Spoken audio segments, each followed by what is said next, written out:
दुई तिनजना को होइन मेरो लाइभ स्ट्रिममा आउँछ अनि त्यसपछि युकेश तँलाई तेरो कन्टेन्ट राम्रो छैन, तेरो यो छ, त पागल हो, यो हो त साइको हो, यस्तो हो उस्तो हो। Bro what do you mean bro, what do you mean? You know nothing about me, बुझ्यौ नि? I don't know what is the problem with this guys. पहिलो कुरो मेरो च्याटमा आएर जो नि गाली लेख्छ होइन, तिनीहरूको लागि एउटा मेसेज छ कि what is the definition of गाली, what is the definition of that words. त्यो जुन गाली दिन्छौ त तिमीले, त्यो गालीको डेफिनेसन के हो? तिम्रो भित्रको जुन फ्रस्ट्रेसन छ त त्यो बाहिर निक्लिन्छ क्या। इट मिन्स तिम्रो लाइफ झन्ड छ क्या ब्रो। जसको लाइफ झन्ड छ त त्यो आएर अरूको च्याटमा बकवास बोल्छ क्या। जसको लाइफ सर्टेड छ त्यसले आएर कसैलाई गाली दिनुपर्ने केही त्यस्तो उयो छैन कि, केही त्यस्तो त्यो जरुरी छैन कि। जसको लाइफ सर्टेड छ त्यसले अरूको रिस्क गर्दैन कि। अनि अर्को कुरा के हो भन्दाखेरि you will never meet a hater who is doing better than you के, बुझ्यौ नि? तिमीले कहिले पनि यस्तो खालको हेटर भेट्दैन जसले जो चाहिँ तिमीभन्दा बेटर गरिरहेको छ। हेट किन गर्छ? किनकि त्यो तिमीभन्दा तल छ, बुझ्यौ नि?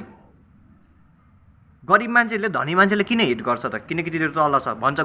धनी मान्छे घमण्डी हो, केही पनि होइन।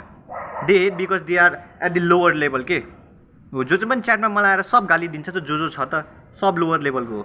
यस ट्रु फ्याक्ट। सुन्दाखेरि अलिक नराम्रो सुन्नेलाई होइन, बट द्याट्स ट्रु ब्रो। यदि तिमीसँग लाइफमा प्रशस्त पैसा भएको भए, तिमी आफ्नो लाइफबाट सेटिस्फाई भएको भए अर्काको च्याटमा आएर यसरी गाली लेख्दैन नि ब्रो, बुझ्यो नि?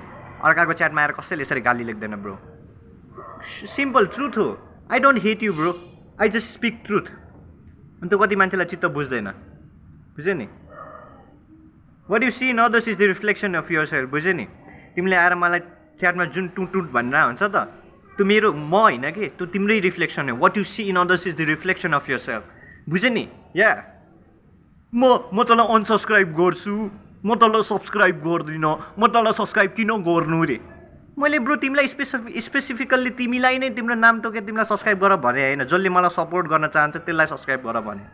मसँग सपोर्टर मेरो जनता छ, धेरै छ ब्रो, बुझ्यौ नि? तिमीले म सब्सक्राइब किन गर्नु भनेर च्याटमा आएर ठुलो कुरा गर्नु पर्दैन ब्रो। तिमीले सब्सक्राइब नगरे पनि मेरो मिलियन सब्सक्राइबर कम्प्लिट हुन्छ र तिमीले सब्सक्राइब नगरे पनि म नेपालको सबसे पपुलर स्ट्रिमर हुन्छु, युकेश प्रसाद ब्रो। यहाँ निधारमा ट्याटु गरेर राख, बुझ्यौ नि? यो कुरा चाहिँ ट्याटु नै गरेर राख, लेख यहाँ ट्याटु गर, बुझ्यौ नि? पर्मानेन्ट कुरा हो यो, फ्याक्ट हो। तिमीले सब्सक्राइब नगरे पनि मेरो 10,000 सब्सक्राइबर कम्प्लिट हुन्छ, तिमीले सब्सक्राइब नगरे पनि मेरो 1 लाख सब्सक्राइबर कम्प्लिट हुन्छ। So what's the whole fucking point?